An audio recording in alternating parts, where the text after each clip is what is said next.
Guys, welcome back to my channel blogs and speech b. അപ്പോൾ ഞാനിന്ന് നിങ്ങൾക്ക് കാണിച്ചു പോകുന്നത് ഞാൻ യൂസ് ചെയ്യുന്ന എൻ്റെ ഫേവറേറ്റ് ആയിട്ടുള്ള സൺസ്ക്രീനാണ്. ഞാനിപ്പോൾ 1 ഇയർ ആയത് യൂസ് ചെയ്യുന്നത്. അപ്പോൾ ഏത് സൺസ്ക്രീൻ ഞാൻ കാണിച്ചു തരാം. അപ്പോൾ വീട്ടിലോട്ട് പോകുന്നതിൻ്റെ മുന്നേ ഈ ചാനൽ ആദ്യമായിട്ടാണ് കാണുന്നെങ്കിൽ സബ്സ്ക്രൈബ് ചെയ്യാൻ മറക്കരുത് കേട്ടോ. അപ്പോൾ നമുക്ക് വീട്ടിലേക്ക് പോകാം. അപ്പോൾ ഇതാണ് ഞാൻ പറഞ്ഞ കറൻ്റ്ലി എൻ്റെ ഫേവറേറ്റ് ആയിട്ടുള്ള സൺസ്ക്രീൻ. ഇപ്പോൾ 1 ഇയറായി ഞാനിത് യൂസ് ചെയ്യുന്നു. ഇത് വന്നിട്ട് അക്വാലോജിക്കയുടെ ഗ്ലോ പ്ലസ് ഡ്യൂയി സൺസ്ക്രീൻ ആണ്. ഇതിനകത്ത് അടങ്ങിയിരിക്കുന്നത് പപ്പായയും വിറ്റാമിൻ സി ആണ്.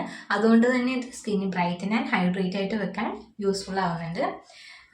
പിന്നെ വന്നിട്ട് ഇത് SPF 50+ ആണ്. പിന്നെ PA++++ ഉണ്ട്. പിന്നെ UVA UV പ്രൊട്ടക്ഷനും ഉണ്ട്. അപ്പം ഞാനിത് 1 ഇയറായിട്ട് യൂസ് ചെയ്യുന്നുണ്ട്.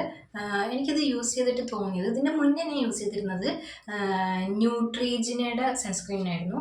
അപ്പോൾ എനിക്കത് യൂസ് ചെയ്തിട്ട് അത് വൈറ്റ് കാസ്റ്റ് കൂടുതലാണ്. പിന്നെ ഭയങ്കരമായിട്ട് സ്കിൻ ഓയിലി ഗ്രീസി ടൈപ്പൊക്കെ ആവുന്നുണ്ട്. അപ്പോൾ എനിക്കത് യൂസ് ചെയ്തിട്ട് കുറച്ച് നാളൊന്നും ഞാനത് യൂസ് ചെയ്ത് തന്നാലും എന്നിട്ടും എനിക്കതൊരു സാറ്റിസ്ഫാക്ഷൻ കിട്ടാത്ത പോലെ തോന്നി. പക്ഷേ ഇത് യൂസ് ചെയ്ത് കഴിഞ്ഞപ്പോൾ ഇത് എന്താ പറയുക, ഇതൊരു ലോഷൻ ടൈപ്പുമാണ്. പിന്നെ എന്താ ഗ്രീസി അങ്ങനത്തെ ഒരു സംഭവമൊന്നുമില്ല. സ്കിൻ ഭയങ്കര ഓയിലി അങ്ങനെയൊന്നും ആവുന്നില്ല. പിന്നെ ഓൾസോ ഇത് സ്കിന്ന് നല്ലൊരു ബ്രൈറ്റൻ ആയിട്ട് വെക്കുന്നുണ്ട്. എനിക്കിത് ഭയങ്കര ഇഷ്ടമായി യൂസ് ചെയ്തിട്ട്. എൻ്റെ പേഴ്സണലി ഞാൻ പറയുകയാണെങ്കിൽ എനിക്കിത് ഭയങ്കര ഇഷ്ടമായി. അടിപൊളിയാണിത്. പിന്നെ ഇത് ടെക്സ്ചർ വന്നിട്ടും അടിപൊളിയാണ്. പെട്ടെന്ന് ഇത് ബ്ലെൻഡ് ആവും, അബ്സോർബ് ചെയ്യുന്നുണ്ട്. ഇത് ഇങ്ങനെ കേട്ടോ വരുന്നത്. ഞാൻ കാണിച്ചു തരാം. കണ്ടോ, ഈ ഒരു ഇതായിട്ടാണ് വരുന്നത്. ഞാൻ പറഞ്ഞില്ലേ,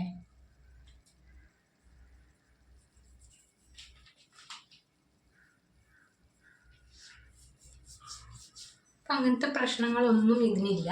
ഇത് അടിപൊളിയാണ്, അടിപൊളി ഒരു സൺസ്ക്രീനാണ്.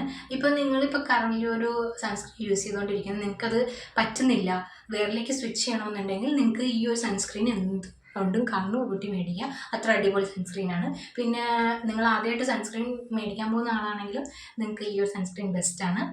അടിപൊളി ഒരു സൺസ്ക്രീനാണ്. സൺസ്ക്രീൻ ലോഷനായിട്ട് ഇത്. അപ്പോൾ ഇതിൻ്റെ കൂടെ തന്നെ ഒരു കാര്യം പറയട്ടെ, ഞാനിപ്പോൾ കറൻ്റ് ഒരു സപ്ലിമെൻറ്റ് എടുക്കുന്നുണ്ട്. അത് വന്നിട്ട് ഷീക്ക് ന്യൂട്രിക്സ് ഗ്ലോൻ്റെ ഒരു സപ്ലിമെൻ്റ് ആണ്. അപ്പോൾ ഇത് ഡിസ്കളറേഷനും കാര്യങ്ങളൊക്കെ മാറാനും യൂസ്ഫുള്ളാണ്. അപ്പോൾ നിങ്ങൾ ഇതിൻ്റെ കൂടെ തന്നെ ഇതും കൂടി ഒന്ന് യൂസ് ചെയ്ത് നോക്കുക. ഇത് ഗ്ലോ കിട്ടാനും നമ്മൾ ഡിസ്കളറേഷനൊക്കെ മാറി സ്കിൻ അടിപൊളി ടെക്സ്ചറിലാവാനും നമ്മളെ ഹെൽപ്പ് ചെയ്യുന്നുണ്ട്. അപ്പോൾ ഇതിൻ്റെ വീഡിയോ ഞാൻ ഇട്ടിട്ടുണ്ട്. കാണാത്തവർ അതൊന്ന് പോയി കാണാം. ഓക്കെ. സൺസ്ക്രീൻ ഡയറക്റ്റ് ഫേസിൽ അപ്ലൈ ചെയ്യല്ല ചെയ്യുന്നത്. അതിന് മുന്നേയായിട്ട് ഞാൻ ഫേസ് നല്ലപോലെ വാഷ് ചെയ്തിട്ട് ഈ ഡെർമഡോക്കിൻ്റെ ടോണർ ഉണ്ട്, ഇതിട്ടതിന് ശേഷം ഞാൻ പിന്നെ ഒരു മോയ്സ്ചറൈസർ യൂസ് ചെയ്യും. പോൺസിൻ്റെ ഒരു മോയ്സ്ചറൈസർ ഉണ്ട്, ജെൽ ടൈപ്പ്. ഇത് യൂസ് ചെയ്തതിന് ശേഷമാണ് ഞാൻ ഈ സൺസ്ക്രീൻ അപ്ലൈ ചെയ്യാറുള്ളൂ. ചില ടൈമിലൊക്കെ ഇത് മാത്രം അപ്ലൈ ചെയ്യും. പക്ഷേ ഇതൊക്കെ യൂസ് ചെയ്തതിന് ശേഷം ഇത് യൂസ് ചെയ്യുന്നതാണ് ബെറ്റർ.